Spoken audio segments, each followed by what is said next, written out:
बिस्मिल्लाहिर्रहमानिर्रहीम। मैं junior instructor Mohammad Naeem अपने सब्जेक्ट UEE ET233 के साथ हाजिर हूँ। हमारा टॉपिक है लॉज ऑफ इल्यूमिनेशन, यानी इल्यूमिनेशन के कवानीन। लॉज ऑफ इल्यूमिनेशन दो हैं, पहला इनवर्स स्क्वायर लॉ और दूसरा है लैम्बर्ट कोसाइन लॉ। हमारे इस वीडियो लेक्चर के दो हिस्से हैं। पार्ट 1 में हम इनवर्स स्क्वायर लॉ, जबकि पार्ट 2 में हम लैम्बर्ट कोसाइन लॉ जो है वो सीखने की कोशिश करेंगे। इस पोर्शन में इनवर्स स्क्वायर लॉ है।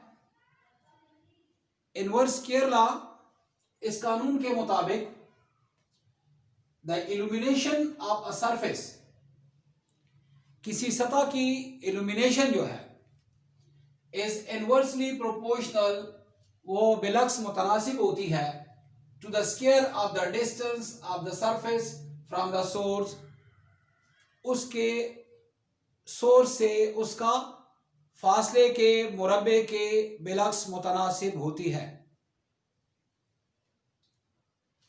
जैसा कि आप डायग्राम में देख रहे हैं, फिगर में एक सोर्स है जिसकी इंटेंसिटी जो है वो I ल्यूमेंस है और वो दो एरियाज जो है इस लाइट सोर्स से दो फासलों पर पड़े हुए हैं। एरिया 1 सोर्स से R डिस्टेंस पर, जबकि एरिया 2 जो है वो सोर्स से 2R के डिस्टेंस पर वाक़ई है। यानी हम इस कानून से ये साबित करेंगे कि अगर सोर्स से आप उस बॉडी का या एरिया का फासला दुगना कर दें तो जो इल्यूमिनेशन होगी वो 4 गुना कम हो जाएगी। चूंकि ये सोर्स I ल्यूमेंस स्टेरेडियन में दे रहा है, लिहाजा टोटल फ्लक्स जो हमारे पास बराबर होगा वो होगी I into omega. Flux on the area 1, इस एरिया 1 पर जो फ्लक्स हमारे पास होगा इस फार्मूले के मुताबिक वो हो जाएगा I इंटू ओमेगा ल्यूमेंस। इसमें ये जो सॉलिड एंगल है, इस सॉलिड एंगल की value omega equal to area divided by distance square. Omega की वैल्यू जो है वो area divided by distance square होती है। तो इसको हम यहां पे लिखेंगे कि A1, चूंकि एरिया हमारे पास A1 है, लिहाजा अकॉर्डिंग टू फिगर हमारे पास ये जो वैल्यू होगी ओमेगा की वो A1 डिवाइडेड बाय R2 हो जाएगी। ये A1 flux on area 1 I into omega, ये इक्वेशन 1, और सॉलिड एंगल की कीमत omega equal to area divided by distance square, ये हमारे पास इक्वेशन 2। अब अगर हम इन दोनों इक्वेशन से putting the value of omega in equation 1, यानी यहां पे अगर हम इस ओमेगा की वैल्यू डाल दें जो कि हमारे पास area divided by distance square या A1 divided by R square है, तो हमारे पास कुछ इक्वेशन यूं होगी कि फ्लक्स ऑन एरिया 1 हमारे पास बराबर हो जाएगा I, ये फार्मूले के मुताबिक, और ओमेगा की कीमत हम डालेंगे A1 divided by R square. तो इल्यूमिनेशन ऑन एरिया 1, एरिया 1 पर हमारे पास जो इल्यूमिनेशन होगी, इल्यूमिनेशन का फार्मूला है total flux divided by area. तो flux divided by A1, area हमारे पास A1 है, तो यहां पे अगर हम इस फ्लक्स की वैल्यू डालेंगे तो वो हो जाएगी I into A1 divided by R2 into 1 over A1।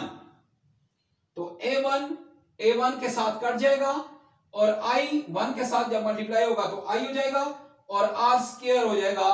तो इस तरह इल्यूमिनेशन ऑन एरिया 1 जो है हमारे पास I divided by are square हो जाएगी। बिल्कुल सेम जिस तरह हमने ये एरिया 1 पर फ्लक्स मालूम किया, इस फिगर के मुताबिक एरिया 2 पर फ्लक्स ऑन एरिया 2 बिल्कुल सेम वही फार्मूला यानी पहले वाला, और उसमें जब हम वैल्यू डालेंगे A2 में तो I इंटू A2 एरिया हमारे पास अब A2 है तो A2 हो जाएगा और डिस्टेंस हमारे पास 2R है तो ये 2R स्क्वायर हो जाएगा। इल्यूमिनेशन E2 इक्वल टू, जब हम इस इक्वेशन को आगे बढ़ाते हैं यानी flux into equal to I into omega, omega equal to, चूंकि वहां आई 1 था तो यहां A2 हो जाएगा, यहां R था वहां तो यहां 2R स्क्वायर हो जाएगा।